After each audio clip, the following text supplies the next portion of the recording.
Thank y'all for tuning in. We're going to call this one Empathy Without Boundaries Equals Self-Destruction. I covered this today on my community coaching live, and I also wanted to share the message out to YouTube because it is a very important message. Plus, I'm going to dive a little bit deeper, so there may need to be a part 2 to this. But yes, empathy without boundaries equals self-destruction. Why do you need boundaries? Why do you need boundaries? Because, let me tell you why.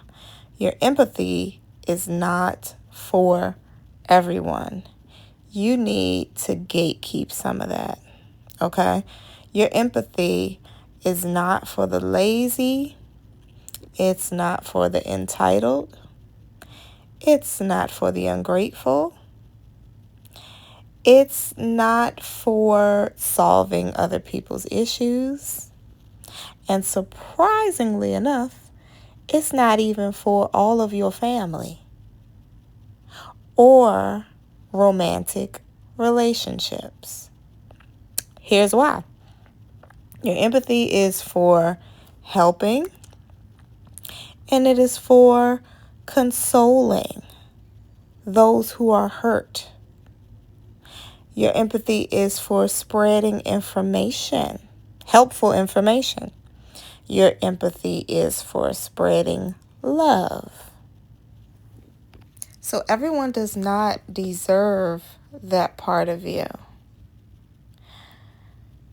When you're an empath, you tend to pick up on the emotions of others. You take on that emotional stress from other people, and it's going to cost you if you give it to everyone in your family, because some don't deserve it. So get out of that mindset. Family over everything. Family, family, family. I was raised hearing that too. But it's some bull. Okay? Because everyone in your family does not have your best interest at heart. Everyone who is related to you. We're not even going to call all of them family. Because the word family, you could be talking about people who don't share your blood. That is truly your family. So let me switch that and say your empathy is not for everyone. It ain't for all your relatives. And empathy, solely empathy, is not for romantic relationships, because it's going to have you on the receiving end of some one-sided bull. And I'll talk more about that. So as I stated, your empathy is for helping others out. So how can you use your empathy? Well, first, let's talk about what empathy is, because all of you may not know. You might say, oh, what is she talking about, empathy? I'm not just talking about caring. When I'm talking about empathy, I'm talking about your gift. You, as an empath, have a gift. Us empaths, because I'm an empath too, we're different. We're different. You may wonder sometimes why people don't treat you in the same way that you treat them. You know, they don't reciprocate. But the truth is, if you're an empath, you're a do-gooder, okay? You're a do-gooder. You're a person who does good, and you don't do snake, slimy stuff, okay? And the reality is we share this world with bad people. So that's your answer right there. Why people don't treat you like you treat them? Because they're not good people. When you have empathy, you can emotionally understand what other people feel. That's what it means to have empathy. That's that gift that you have. You can feel it in your heart how people feel or what they're going through. You can feel people's hurt. You can feel people's pain. You can feel people's heartbreak. You can put yourself in other people's shoes. You can take yourself outside of the situation. With empaths, with us, even with people, and I know this from experience, even with people that we don't care for or we don't like, we can still put ourselves in their shoes. And that's why we don't treat them horribly. You know, as an empath, when you don't like people, you just stay away from them because you don't place yourself around them and treat them bad because it's not in you. You can't even do that. You could put yourself in their shoes and say, I wouldn't want nobody to treat me like that, so I'm not going to treat them like that, you know? So even though you may not necessarily share someone's beliefs or their mindset, you can still understand them.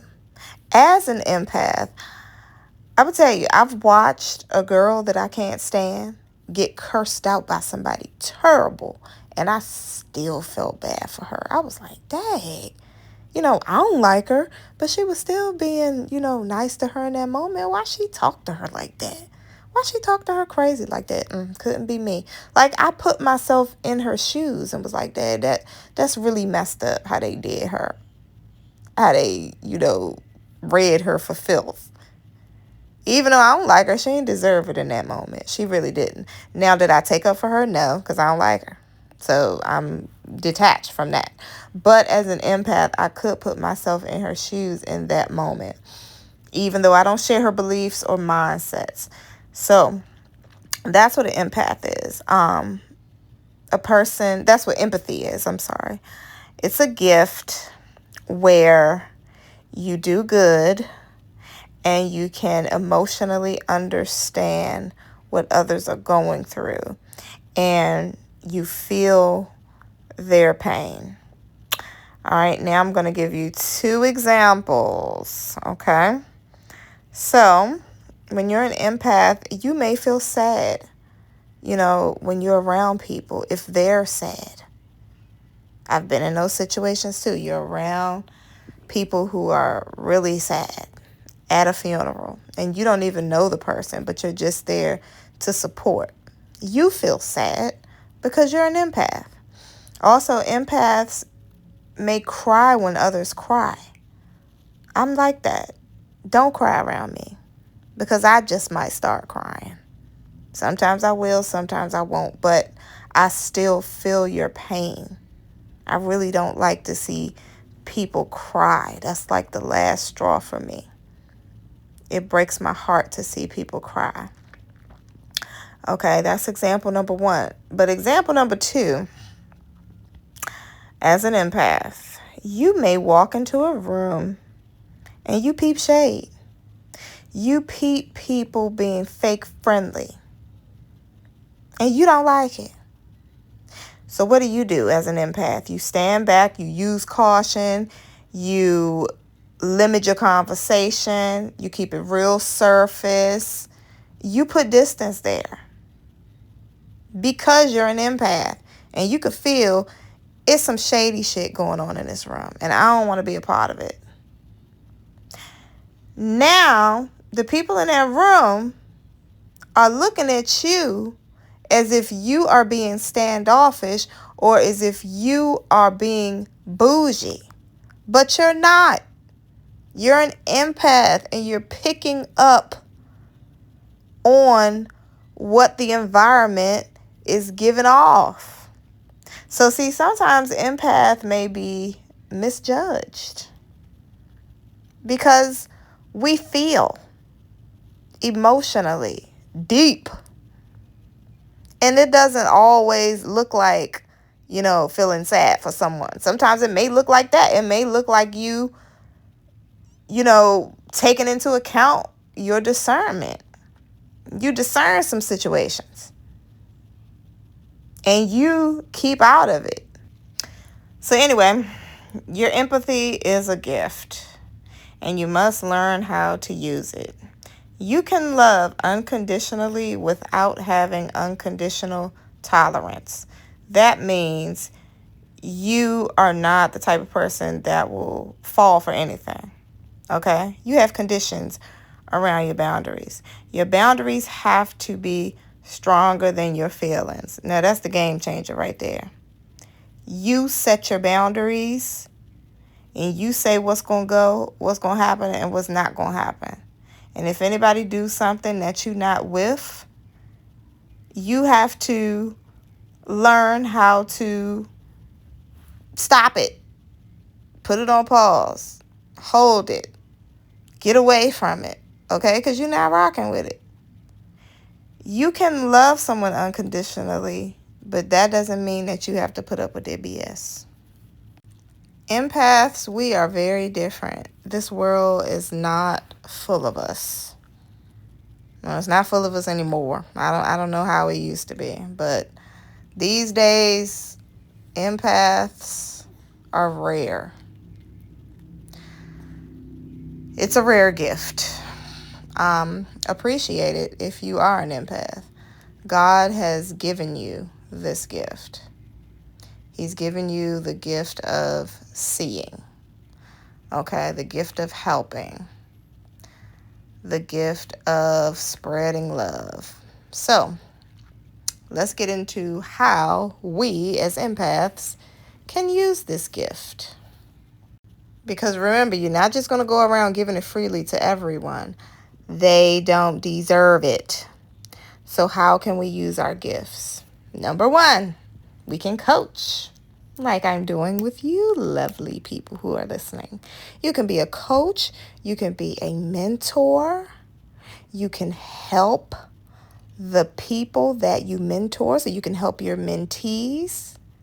You can listen to their issues, not necessarily fix it, but you can be a good or great listening ear. That is actually how I got into coaching, because I'm such a good listener and because people feel like they can trust me. Number two, if you're an empath, use your gift for hosting and bringing people together. You're already welcoming if you're an empath. You may smile a lot. And even if you don't smile a lot, you still know how to make people feel welcome. That's a part of our gift. We make people feel comfortable. They don't feel awkward around us because we're down to earth. We're empathetic.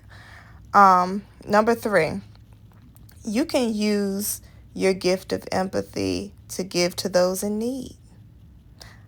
Give to those in shelters, or pick an organization that you feel strongly about,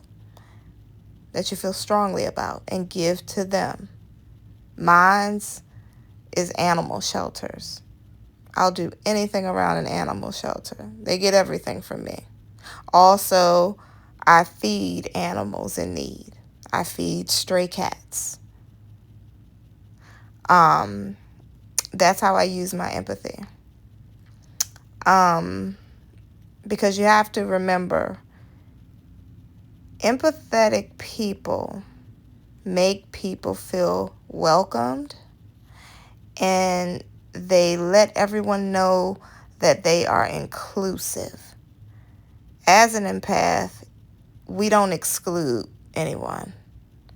So we don't make people feel like the odd man out or the odd ball on purpose. We don't do that on purpose because, again, we put ourselves in other people's shoes. Also, we don't stone face people. Now, that may be something that I just made up, but I feel like people who are like short and rude with you and don't smile and don't have a friendly bone in their body, I feel like they're stone facing you. Empathetic people, we don't stone face because, again, we're welcoming and we have a gift of making sure everyone feels comfortable and everyone feels included, because we know that we would want to feel comfortable and included. Also, we know how to talk to people. So even if we don't smile, we don't have a rude tone. We know how to talk to people as an empath. Additionally, as an empath, we know how to peep potential harm. We have street smarts. For example, as an empath, we know how to peep potential harm. Prime example, hanging out with friends. Your friend decides to leave their purse in the car. As an empath, like me, I'm going to be the one to cover that purse up with a blanket or hide it, in the car somewhere. Because I know that potentially someone will probably see the purse and bust the window to try to steal the purse. I'm ready. As an empath, I've got street smarts. It's not much that you can get around me. I'm always one up. And it's not that I'm necessarily on guard. I'm just always ready. And again, that ties into that discernment. Okay? So again, and I'm going to say it again, please do not use your discernment on people who are undeserving of it. One of the types of people that I said you don't want to use your empathy on is in romantic relationships. Okay? Romantic relationships do not need your empathy. Translation: do not get involved in romantic relationships with people who you feel sorry for or people who are in need. Do not get into or involve with friendships with people who are in need, because it will screw you in the end. You think about it, okay? Bad relationships are non-responsive. Good relationships are equally yoked. When you enter any relationship from this standpoint, the standpoint of being an empath and you helping somebody or feeling sorry for somebody, you will remain the giver. And over time, it gets old. And you never get anything in return. And it's not that you're looking for something in return, but damn it, you deserve to be filled too. And this way, you can be nice and happy and fulfilled and then go about your life pouring into those that need it. If you have someone who is equally yoked with you. Okay, you don't get what you need when you're an empath in a romantic relationship or a friendship. Okay, your role is solidified as being the one who provides. Why do you think people get screwed in relationships? Because you cannot fix people. It is on them. So it is self-destructive and depleting to get into a relationship and use your empathy on that relationship. Save your intimacy for someone who is an equal to you. Someone who is equally yoked with you. All right? Pour into those that need it. That's who you can pour into. For example, I don't feed homeless cats. I don't sit around and feed homeless cats to sit back and say, okay, now what are these cats going to do for me? No, I just enjoy giving to them because those babies are in need. Okay? So if you're giving someone something that they need and helping them, let it stay there. Don't think that you can build them up, because you can't. You can't. These people will get up into your life and they never leave you directly. They instead begin to treat you poorly until you leave them. And then sometimes they even result to blaming you. I've seen it happen. I've lived it. Not just seen it. I've lived it. And I'm going to end it here because I think you get the point. But in part 2, I'm going to talk about also why you should never friend down. So we're all for the romantic relationships. Now, in part 2, we're going to talk about why you should never friend down. Why you shouldn't use your empathy on everyone and make them a friend. I'll have a nice little story time for y'all regarding that. The biggest takeaway here is to gatekeep your empathy and find a cause to give it to, because everyone doesn't deserve it. You are going to get used and abused if you step into the role of savior. Y'all be safe.